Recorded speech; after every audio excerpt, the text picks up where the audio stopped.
प्रणाम। हम ओमनाथ विलेजवा चैनल पे आप लोगों का स्वागत है। आज हम बात करेंगे ये जो कृषि कानून का जो विरोध हो रहा है, 3 कृषि जो बिल आया उसका जो विरोध हो रहा है, कृषि कानून का क्यों विरोध हो रहा है, इस पे हम आपको कुछ बता रहे हैं। क्या क्या इसमें लॉजिक है। पंजाब, हरियाणा और पश्चिमी उत्तर प्रदेश समेत देश के कई हिस्सों से, अलग अलग हिस्सों से कुछ किसान दिल्ली के सीमाओं से सटे हुए यूपी हरियाणा के बॉर्डर पे जमे हुए हैं और वो अपने ये बिल को वापस लेने की मांग पे अड़े हुए हैं। किसान इस कानून का विरोध कर रहे हैं। इसी बहाने विपक्ष सरकार पर निशाना साध रही है, लेकिन सरकार इन्हें किसानों के हितैषी वाला बिल बता रही है कि ये बिल जो है वो किसानों के भलाई के लिए है। अब इन 3 कानूनों में आखिर है क्या, आप लोग विस्तृत रूप से जानिए। कृषि उपज व्यापार और वाणिज्य कानून 2020, संवर्धन और सरलीकरण भी इसको कहते हैं। उसके बाद इस कानून में एक ऐसा इकोसिस्टम बनाने का प्रावधान है जो सरकार लाई है, प्रावधान है जहां किसान और व्यापारी को राज्य की APMC, agriculture produce marketing committee की रजिस्टर मंडियों से बाहर फसल बेचने की आज़ादी होगी। अब जैसे आज़ादी नाम से है तो ये अब माने आज़ादी लास्ट में लिखा गया है तो इसका मतलब लोग इसका मांग कर रहे होंगे कभी ना कभी कि हाँ इससे आज़ाद किया जाए। कुछ किसान संगठन इस पर कहे भी हैं कि हम स्वतंत्र होकर व्यापार करना चाहते हैं। उसमें उसके बाद इस कानून में है, इसमें किसानों की फसल को एक राज्य से दूसरे राज्य में बिना किसी रोक टोक के बेचने को बढ़ावा दिया गया है। माने एक राज्य का व्यापारी अपना सामान दूसरे राज्य में ले जाके वहाँ के मंडी में, बाजार में बेच सकता है। ये तीसरा, बिल में मार्केटिंग और ट्रांसपोर्टेशन पर खर्च कम करने की बात कही गई है ताकि किसानों को अच्छा दाम मिल सके। अब ये कम कैसे होगा, ये सरकार को माने स्पष्ट बताना पड़ेगा कि ढुलाई का खर्चा कम कैसे होगा, क्योंकि माने हमारे समझ से पेट्रोल तो महंगा हो रहा है, डीजल महंगा हो रहा है, ट्रेन का माल भाड़े का किराया महंगा हो रहा है, तो वो कैसे होगा ये सरकार बताए। हो सके सरकार इसलिए बोल रही होगी क्योंकि वो सड़कें बनवा रही हैं, लेकिन किसान तो जो खेती करेगा वो तो अगर बिहार का किसान होगा तो पंजाब माल लेके आएगा नहीं। तो ये सब थोड़ा पेच है। इसमें इलेक्ट्रॉनिक माने मोबाइल से इलेक्ट्रॉनिक व्यापार के लिए एक सुविधाजनक ढांचा मुहैया कराने की भी बात कही गई है। ये सरकार का तथ्य है। सरकार बोली है कि ये सब चीज़ इस बिल में होगा। ये कौन सा बिल? कृषि उपज व्यापार और वाणिज्य, जिसको संवर्धन और सरलीकरण कानून 2020 भी कहते हैं। संवर्धन और सरलीकरण ये ब्रैकेट में है, उसी चीज़ को कहते हैं। तो इसमें ये सब बातें कही गई है। अब विपक्ष का तर्क क्या है कि राज्य में राजस्व का नुकसान होगा, क्योंकि अगर किसान एपीएमसी मंडियों के बाहर फसल बेचेंगे तो वे मंडी फीस नहीं वसूल पाएंगे, तो इससे माने राज्य को नुकसान होगा। ये विपक्ष का तर्क है। वहीं कृषि व्यापार अगर मंडियों के बाहर चला गया तो कमीशन एजेंट का क्या होगा? विपक्ष को एजेंट की चिंता है। दलाल, एजेंट मतलब दलाल, ब्रोकर, उनकी चिंता है, इसलिए वो विरोध कर रहे हैं। और जब इसमें विस्तार से बात करेंगे तो इसी का सरकार हवाला दे रही है कि हम तो बिचौलियों को कम कर रहे हैं, वो बिचौलियों हटा रहे हैं ये सब कानून लाके। इसके बाद धीरे धीरे एमएसपी, विपक्ष का जो माने आरोप है वो, इसके बाद धीरे धीरे एमएसपी माने न्यूनतम समर्थन मूल्य के जरिए फसल खरीद बंद कर दी जाएगी। जो एमएसपी के थ्रू जो सरकार खरीदती है फसल, उसको अब माने सरकार खत्म कर देगी। ये इनका विरोध है। चौथा उनका विरोध है, मंडियों में व्यापार बंद होने के बाद मंडी ढांचे के तहत बनी ई नेम जैसे इलेक्ट्रॉनिक व्यापार प्रणाली का आखिर क्या होगा? माने जो मंडियों में व्यापार बंद होने के बाद जो मंडी का ढांचा स्वरूप जो बना हुआ है उसका क्या होगा, इसकी इनकी चिंता है। तो जो लोग इसमें लगे हुए हैं वही लोग उस कानून में माने काम करेंगे, ये मेरे समझ से। हाँ, उसके बाद दूसरा कानून है कृषक सशक्तिकरण व संरक्षण, कीमत आश्वासन और कृषि सेवा पर करार कानून 2020, कृषक सशक्तिकरण व संरक्षण, ये ब्रैकेट में है, कृषक कीमत आश्वासन और कृषि सेवा पर करार कानून 2020। अब इस कानून में सरकार क्या लॉजिक दे रही है, क्या बता रही है? इस कानून में कृषि करारों, कॉन्ट्रैक्ट फार्मिंग को उल्लेखित किया गया है। इसमें कॉन्ट्रैक्ट फार्मिंग के जरिए एक राष्ट्रीय फ्रेमवर्क बनाने का प्रावधान किया गया है कि माने आप बड़े उद्योगपति से, चाहे कोई भी जो छोटे छोटे सीमांत किसान हैं, छोटे छोटे किसान हैं, उनसे आप कहिए कि नहीं आप ये फसल रोपिए, इसको पूरा हम खरीदेंगे, कॉन्ट्रैक्ट करके एक करार के तहत खेती कीजिए, ये सरकार बता रही है। उसके बाद सरकार बता रही है इस कानून के तहत किसान कृषि व्यापार करने वाली फर्मों, प्रोसेसर्स, थोक व्यापारी, निर्यातक या बड़े खुदरा विक्रेताओं के साथ कॉन्ट्रैक्ट करके पहले से तय एक दाम पर भविष्य में अपनी फसल बेच सकते हैं।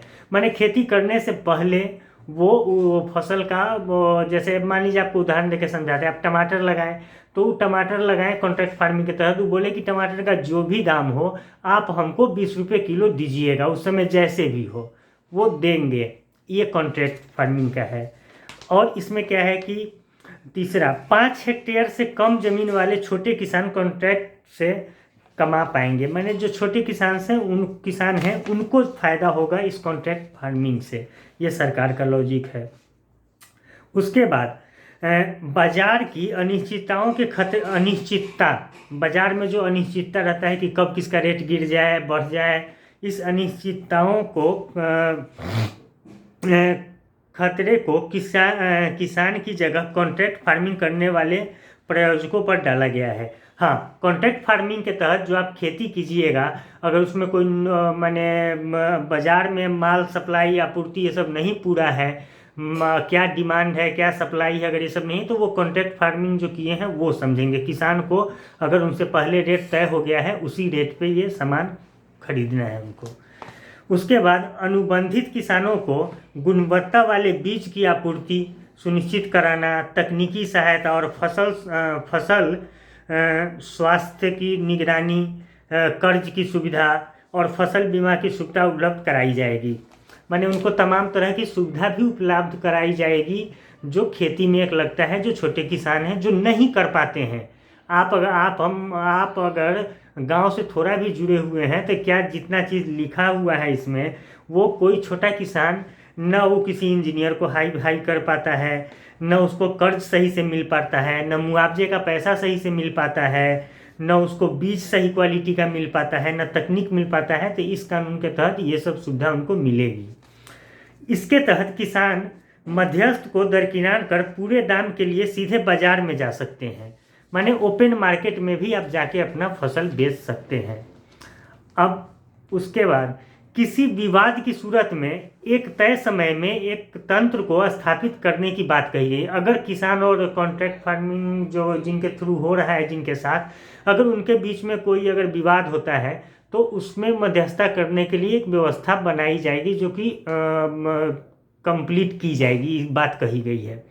वो शायद SDM रैंक के अधिकारी होंगे, ये सरकार जो कह रही है। अब विपक्ष का जो तर्क है वो सुनिए। कॉन्ट्रैक्ट फार्मिंग के दौरान किसान प्रायोजक से खरीद फरोख्त पर चर्चा करने के मामले में कमज़ोर होगा। भाई कमज़ोर होगा, हाँ, ये उनका अपना लॉजिक है कि माने वो जो कॉन्ट्रैक्ट फार्मिंग जैसे वो 10 रुपये जो 20 रुपये बोले हैं हम टमाटर का कि वो दाम कर सकते हैं, वो बार्गेन नहीं कर पाएंगे। ये इनका लॉजिक है कि वो अपने फसल का पहले से दाम नहीं मांग पाएंगे कि क्या मांगे। अब तक तो जैसे मांग रहे थे, अब तक तो वो मांग ही रहे थे ना, और मिल भी रहा था। ये इनका लॉजिक है कॉन्ट्रैक्ट फार्मिंग के दौरान। उसके बाद दूसरा इनका है, छोटे किसान की भीड़ होने से शायद प्रायोजक उनसे सौदा करना पसंद न करेंगे। भाई कॉन्ट्रैक्ट में पहले ही कहा गया है कि 5 हेक्टेयर के जो नीचे वाले हैं वो कॉन्ट्रैक्ट फार्मिंग करेंगे, तो वो नहीं करना तो नहीं करेंगे तो ठीक है, नहीं करें, वो कानून ऐसे ही नल हो जाएगा। मैंने अगर वो हो गया, अगर कोई नहीं कर रहा है कॉन्ट्रैक्ट फार्मिंग तो इसमें क्यों माथापच्ची लगाने की बात है। और छोटे किसान के फायदे के लिए किया गया है तो वो क्यों नहीं करेंगे। इतना भी किसान को मैंने ऐसे नहीं समझना चाहिए कि हाँ वो कुछ समझ ही नहीं पा रहे हैं। अब उसके बाद किसी विवाद की स्थिति में एक बड़ी निजी कंपनी, निर्यातक, थोक व्यापारी या प्रोसेसर्स जो प्रायोजक होगा उसे बढ़त होगी।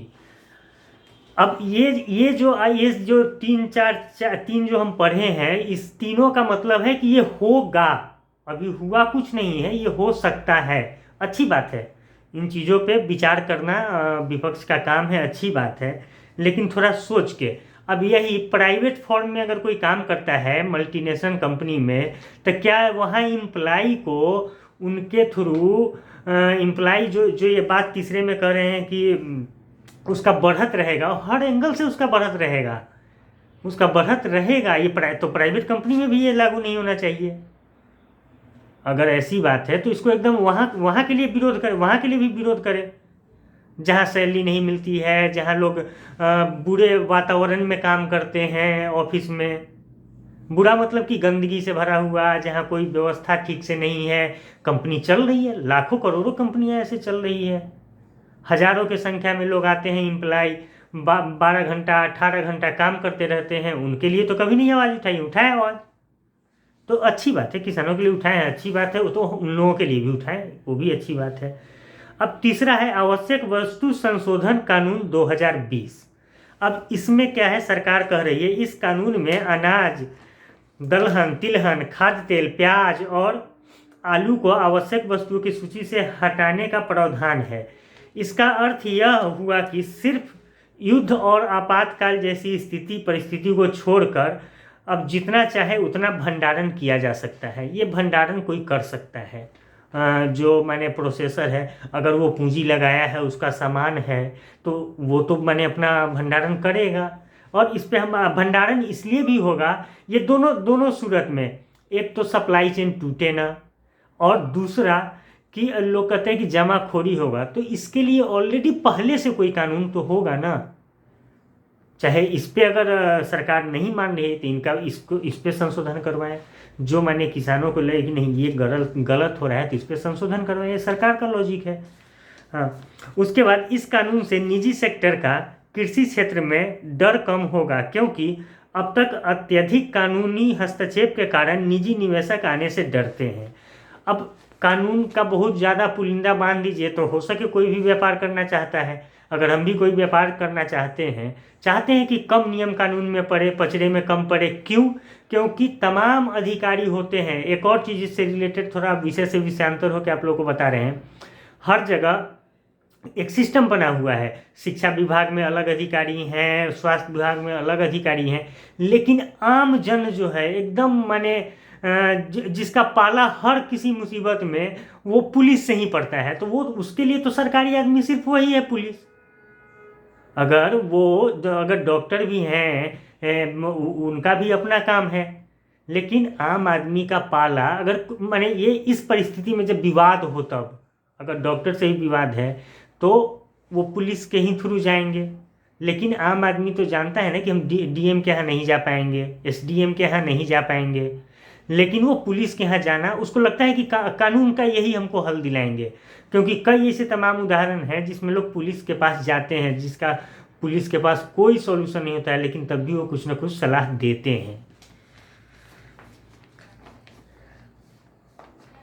उसके बाद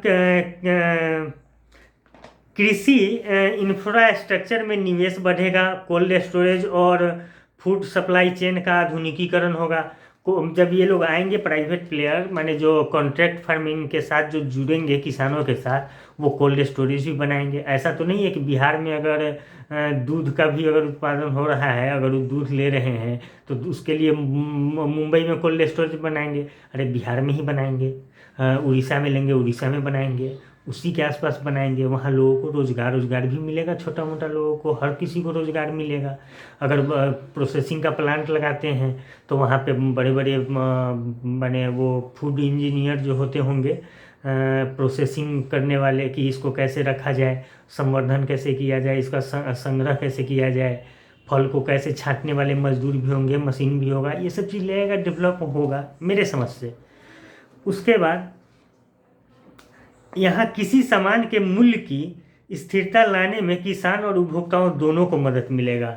बिल्कुल वही जो हम पहले बात बोल रहे थे कि सप्लाई चेन न टूटे और भंडारण होगा जो, तो भंडारण करने से ये फायदा होगा। जैसे कि प्याज कभी मैंने हो जाता है 2 रुपये किलो, किसानों को बहुत नुकसान होता है। कभी हो जाता है वही 80 रुपये किलो, तो हमारे आपके लोगों को काफ़ी महंगा पड़ता है खरीदने में। तो ये है। और प्रतिस्पर्धा नुकसान होगा। प्रतिस्पर्धा माने कंपटीशन, बाजार का वातावरण बनेगा। बाजार कंपटीटिव माने बाजार माने बाजार में प्रतियोगिता होगी। तो इसलिए फसल जो मैंने फसल कंपटीशन होने का मतलब है कि फसल चाहे कोई भी चीज़, वो कंपटीशन रहेगा बाजार में, तो मुनाफा भी अच्छा मिलेगा और उपभोक्ता को भी सस्ता पड़ेगा। ये कहने का मेरा मतलब है। अब इसमें विपक्ष का तर्क है कि असाधारण परिस्थिति में कीमतों में इजाफा होगा और बाद में नियंत्रित करना मुश्किल होगा। हाँ, ये सवाल है, इस पे भी बात होनी चाहिए। बड़ी कंपनियों को किसी फसल को अधिक भंडारण करने की क्षमता होगी। इसका अर्थ यह हुआ कि फिर ये कंपनी किसानों को दाम तय करने पर मजबूर करेगी। तो ये है उनका माने लॉजिक, ये दाम कम करने के माने बढ़ेगी, माने विपक्षियों का ये दावा है। लेकिन ये भी तो है कि जो कॉन्ट्रैक्ट फार्मिंग के थ्रू करेंगे तो उनका तो पहले से रेट तय है। तो ये सब चीज़ों को देखने की बात है। अब विरोध के और भी कारण हैं। विरोध के सिर्फ यही कारण नहीं है कि बिल का विरोध करना है। अब किसान संगठनों का और भी आरोप है कि नए कानून की वजह से कृषि क्षेत्र में पूंजीपतियों का कॉरपोरेट घरानों का हाथों में चला जाएगा और इसका नुकसान किसानों को होगा। भाई खेती जा रही है, खेत नहीं जा रही है। आप कभी भी कॉन्ट्रैक्ट फार्मिंग छोड़ सकते हैं। हाँ, और आप जो जिस तरीके से खेती कराते हैं आप कराइए। अगर उस तरीके से आपको अच्छा लग रहा है, आपको ज़्यादा मुनाफा दे रहा है, तो ये है उनका अपना। अच्छा, उनका डर है, किसानों का वास्तविक डर है। ये डर सरकार को क्लियर करना चाहिए। संग जो लोग विरोध कर रहे हैं उनसे बात करके करना चाहिए। उनके जो सुझाव आ रहे हैं उसको भी सुनना चाहिए।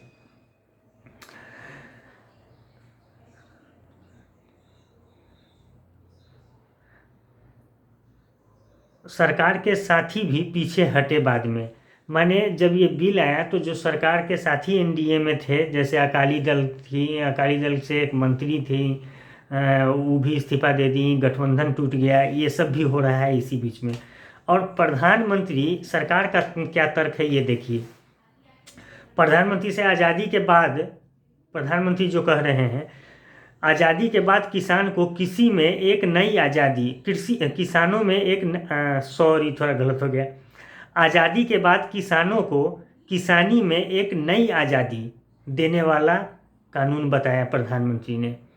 पीएम मोदी कई मौक़ों पर सरकार की स्थिति स्पष्ट करते हुए कह चुके हैं कि राजनीतिक पार्टियां इस कानून को लेकर दुष्प्रचार भ्रम फैला रही है। वो कहते हैं किसान को एमएसपी का फ़ायदा नहीं मिलने की बात गलत है। माने वो कह रहे हैं कि एमएसपी का फ़ायदा नहीं मिल रहा है, ये गलत बात है। बिहार चुनाव के 2020 के समय पीएम मोदी ने कहा था कि जो लोग दशकों तक देश में शासन करते रहे, सत्ता में रहे हैं, देश पर राज किया है, वो लोग किसानों को भ्रमित कर रहे हैं। ये सीधा सीधी कांग्रेस पे आरोप था उनका, राहुल गांधी पे, और किसानों से झूठ बोल रहे हैं। मोदी ने कहा था कि विधेयक में कहीं वही चीज़ें हैं जो देश में दशकों तक राज करने वालों अपने घोषणा पत्र में लिखी थी। माने जो कानून है, विधेयक जो है कृषि बिल, उसमें मोदी जी प्रधानमंत्री वही कह रहे हैं कि जो चीज़ वर्षों से किसान मांग रहे थे और वर्षों से ये पार्टियां अपने घोषणा पत्र में वादा करती थी कि इसको करेंगे, नहीं की, वही हम किए, इसका विरोध है। प्रधानमंत्री का ये कहने का मतलब है। मोदी ने कहा कि विरोध करने के लिए विरोध हो रहा है। उन्होंने कहा कि बिचौलिए जो किसानों की कमाई का एक बड़ा हिस्सा खा जाते थे, इससे बचने के लिए ये विधेयक लाना जरूरी था। केंद्र सरकार के कई मंत्री कानून की प्रशंसा कर रहे हैं। केंद्र जब जब ये बिल का विरोध होने लगा तो केंद्र सरकार के तमाम मंत्री इस बिल का माने समर्थन में उतरे। यही काम वो पहले किसान संगठनों से बात करके समझा के उनको कि इस बिल में ये फ़ायदा है नहीं फ़ायदा है। तो आज जो प्रदर्शन कर रहे हैं किसान, उन ये नौबत नहीं आती। और दूसरी बात कि अभी भी जो किसान बैठे हुए हैं उनकी बात सरकार तत्काल सुने और उसका समाधान निकाले। क्यों? क्योंकि इसलिए क्योंकि किसान आके बैठे हुए हैं वो अपनी मांग के लिए। वही जो जो और भी तबके के जो व्यापारी हैं, जो गाड़ी चलाते हैं, जो टेम्पू चलाते हैं, जो छोटी मोटी नौकरियां करते हैं, जिनका कोई हिसाब किताब नहीं है, यही कहिए कि वो अपना जीवन यापन कर पा रहे हैं मुश्किल, उनको काफ़ी परेशानियों का सामना करना पड़ रहा है इससे। तो सरकार उनका भी ख्याल रखे, नहीं तो सिर्फ किसान तो नाराज हैं ही, आम जन भी धीरे धीरे नाराज होंगे, महंगाई बढ़ेगी तो ये सबसे आमजन भी नाराज होंगे। तो इनसे सरकार तुरंत बात करे और ये व्यवस्था दुरुस्त करे और जो ये प्रदर्शन कर रहे हैं उनसे बात करे। क्या विपक्ष के नेताओं की आने की जरूरत क्या? जिस दिन किसान बात किए उसी दिन आप बैठ के बात कीजिए। आप सरकार हैं, आप बड़ा दिल दिखा के बात कीजिए और समस्या का सॉर्ट आउट कीजिए, समाधान कीजिए। और आम लोगों को भी, किसान भाइयों को भी, आप लोग बहुत मेहनत करते हैं लेकिन आप भी चीज़ों को समझिए। हाँ, सरकार अब तक तो कोई बिल आप लोग में से कुछ लोग कह रहे हैं कि हम बिल मांगे ही नहीं, लेकिन कांग्रेस घोषणा पत्र में लाई थी, तमाम विपक्षी पार्टियां। तो बिल की ज़रूरत नहीं थी। तो एक सरकार आई जो कि सोची कि ये बिल लाके आप लोग की जो स्थिति पहले से है उसको बेहतर करें, इसलिए वो बिल लाई। अब सरकार को क्या मन था कि मैंने वो बिल लाए और आप लोग प्रोटेस्ट करें, विरोध हो और सरकार सत्ता से चली जाए? ये तो सरकार कतई नहीं चाहेगी। तो फिर ये सब मैंने कुछ इसमें कई अनर्गल टाइप की भी बातें आ रही हैं। हम दोनों लोगों का तर्क बता दिए हैं और किसान का वाकई में जो शंका है उसका सॉर्ट आउट होना चाहिए। नमस्कार, प्रणाम। ये वीडियो कैसन लगलक एक रात इसको देखिए आप लोग और शेयर कीजिए, सब्सक्राइब कीजिए। ऐसे ही हम आपको जानकारियाँ देते रहेंगे। धन्यवाद, प्रणाम।